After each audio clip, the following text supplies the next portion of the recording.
ইমাম কুরতুবী তাফসীর কুরতুবীর মধ্যে লিখেছেন, সুইলা ওমর ইবনুল খাত্তাব রাদিয়াল্লাহু তাআলা আনহু আনিত তাওবাতিন নাসুহা। হযরত ওমর বিন খাত্তাব রাদিয়াল্লাহু তাআলা আনহুকে একবার জিজ্ঞাসা করা হয়েছিল তাওবা নাসুহা কাকে বলে। ওমর বিন খাত্তাব রাদিয়াল্লাহু তাআলা আনহু বলেছেন, তাওবা নাসুহা হচ্ছে কোনো ব্যক্তি গুনাহের কাজ থেকে এমন ভাবে তওবা করবে সে আর কখনোই পুনরায় সেই গুনাহের কাজ করবে না। ঠিক কিনা বলেন?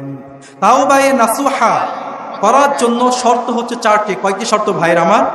চারটি শর্ত। এক নম্বর হচ্ছে আন-নাদামু বিল কলব, রিমোর্সফুল এভরিথিং ইন দ্য মাইন্ড। আপনি যে সমস্ত গুনাহের কাজ করেছেন সেই সমস্ত গুনাহের কাজের ব্যাপারে অনুতপ্ত হবেন, অন্তর দিয়ে ব্যতীত হবেন। ঠিক কিনা বলেন? আজ থেকে অলমোস্ট 4000 বছর আগের ইতিহাস। হযরত মূসা আলাইহিস সালামের জামানায় এক লোক ছিল, এমন কোনো ক্রাইম নাই, এমন কোনো অপরাধ নেই সে করেনি। এলাকার মানুষ তার প্রতি অতিষ্ঠ হয়ে তাকে এলাকা থেকে বের করে দিয়েছে। পৃথিবীর কেউ তাকে আশ্রয় দেয় না। সে এক জঙ্গলে চলে গেল। যাওয়ার পর বলল, আল্লাহ, আমি এত গুনাহের কাজ করেছি, এত ক্রাইম করেছি, আমাকে কেউ আশ্রয় দিচ্ছে না। এখন আপনি ছাড়া আমার কেউ আশ্রয়দাতা নেই। সুতরাং আল্লাহ রাব্বুল আলামিন ইন দ্য মিন টাইম এই ব্যক্তিকে মৃত্যু দিয়ে দিয়েছেন। আল্লাহ রাব্বুল আলামিন এরপর হযরত মূসা আলাইহিস সালাতু ওয়াস সালামের কাছে ওই করে পাঠালেন, মূসা, তুমি তোমার অনুসারীদেরকে নিয়ে অমুক জঙ্গলে চলে যাও, আমার এক বান্দা মৃত্যুবরণ করেছে, তার জানাজা পড়িয়ে তাকে দাফন সম্পন্ন করে আসো। এরপর মূসা এবং তার অনুসারীরা জঙ্গলে গেল। যাওয়ার পর মূসার অনুসারী ওই ব্যক্তিকে দেখতে পেল, মূসার অনুসারী চিনে ফেললো। এরপর মূসাকে বলল, মূসা, তুমি আমাদেরকে কোথায় নিয়ে আসছো? সেটা এমন ব্যক্তি, এমন কোনো অপরাধ নেই, এমন কোনো ক্রাইম নেই সে করেনি। তখন আল্লাহ রাব্বুল আলামিন হযরত মূসা আলাইহিস সালাতু ওয়াস সালামের কাছে ওই সময় ওহী করে পাঠালেন, মূসা, সে তো অনেক খারাপ ব্যক্তি আমি জানি, কিন্তু সে গুনাহের কাজের ব্যাপারে এমনভাবে ব্যতীত হয়েছে, আমি আল্লাহ খুশি হয়ে তার সমস্ত গুনাহগুলো ক্ষমা করে দিয়েছি। আওয়াজ করে বলেন সুবহানাল্লাহ।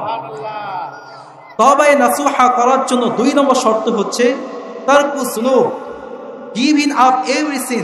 আপনি যে সমস্ত গুনাহের কাজ করেছেন সেই সমস্ত গুনাহের কাজগুলো ছেড়ে দিবেন। নম্বর 3, ইতমারু আল্লাহ ইয়াউদ, must be decision, don't everything in your life. আপনি যে সমস্ত গুনাহের কাজ করেছেন সেইগুলো ভবিষ্যতে আর করবেন না, এই ব্যাপারে দৃঢ় সংকল্প করবেন।